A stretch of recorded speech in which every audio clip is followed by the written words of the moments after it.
Përshëndetje shikues të nderuar, jemi me lajmet e orës 12.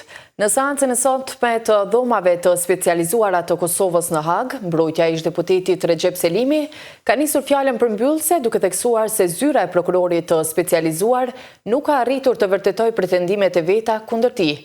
Avokati Erik Talli ka deklaruar se klienti i tij është tërësisht i pafajshëm dhe se prokuroria nuk ka dorëzuar prova të mjaftueshme për dëshmuar krimet e pretenduara në aktakuz. Ai ka kundërshtuar veçanërisht pretendimet e ZPS-s se Selimi ka pasur kontroll operacional mbi policinë si ministër i rendit publik, duke cilësuar këtë si një fazë të paargumentuar dhe pa prova të qarta. Sipas tij nuk ka pasur forcë policore të krijuar në prill të vitit 1999 dhe nuk ekziston asnjë provë që ta vërtetojë këtë pretendim.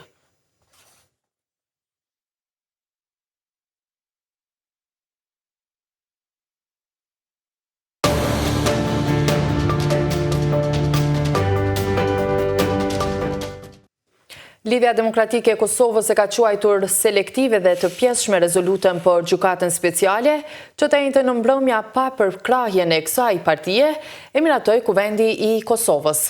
Deputetët e LDK-s nuk kanë marrë pjesë në votim, pasi kërkesa e tyre për ta shtuar një pikë me të cilën kërkohet zbardhja e vrasjeve të para dhe pas luftës së Kosovës në përmbajtjen e rezolutës nuk është pranuar.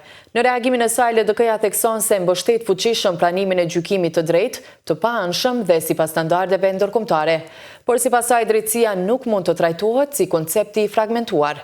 Nëpërmjet kësaj rezolute të miratuar, deputetët u kanë kërkuar dhomave të specializuara të zyrës së prokurorit të specializuar në Hag, që të ushtrojnë proces gjyqësor të drejtë ndaj ish-udhëhecëve të UÇK-s.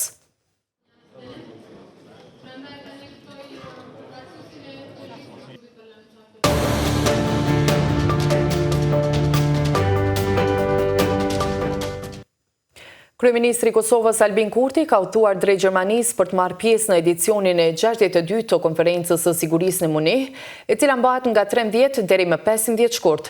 Sipas njoftimit të kryeministrisë, Kurti do të zhvillojë edhe takime bilaterale gjatë margjinave të samitit. Presidentja Vjosa Osmani është planifikuar të merrte pjesë, por e anuloi udhëtimin për shkak të angazhimeve institucionale dhe prioriteteve brenda vendit. Në Munih, përveç kryeministrit Kurti, pritet të jetë edhe shefi i AKI-s Petri Tajeti. Lufta e Rusisë në Ukrainë pritet të jetë tema kryesore e diskutimeve në konferencë, por edhe tensionet që kanë të bëjnë me Iranin.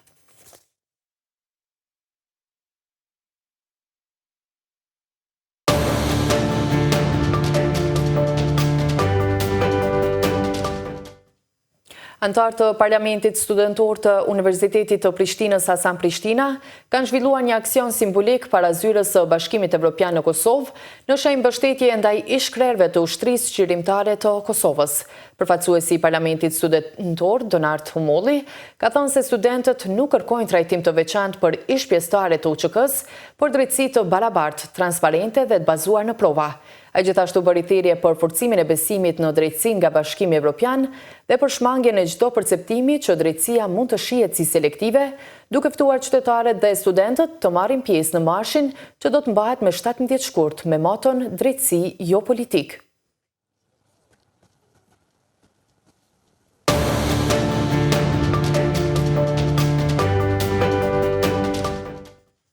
Dogana ka sekuestruar mallra në vlerë prej 33.810 euro në pikën kufitare të Vermicës dhe ka ndaluar një person të dyshuar për 48 orë.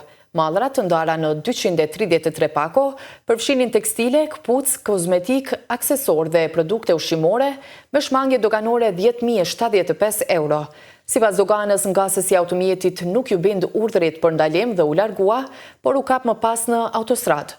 Automjeti u kthye në kontroll të detajuar dhe me urdhër të prokurorit është iniciuar rast për vepër penale. Të gjitha mallrat dhe automjeti janë sekuestruar.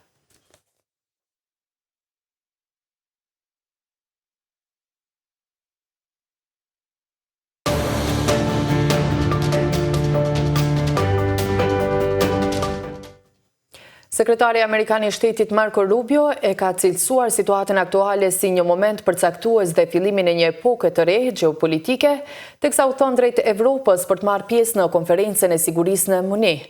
Rubio do ta udhëheqë delegacionin në SBA-s në këtë ngjarje të rëndësishme ndërkombëtare, e para e këtij niveli që zhvillohet pasi presidenti Donald Trump e kërcënoi sovranitetin e Danimarkës me një zotim për aneksimin e Grenlandës.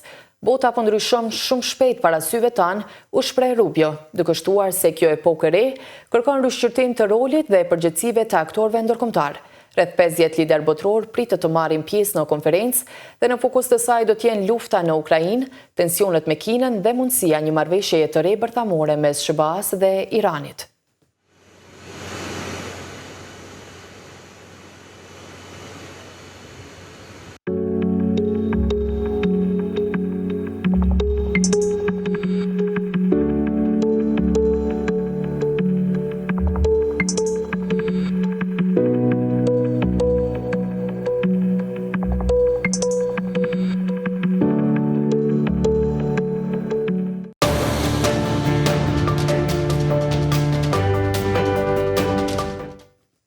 Shikues të nderuar, kaq kishim përgatitur për këtë edicion të lajmeve. Ju falenderojmë për vëmendjen. Mirupafshim.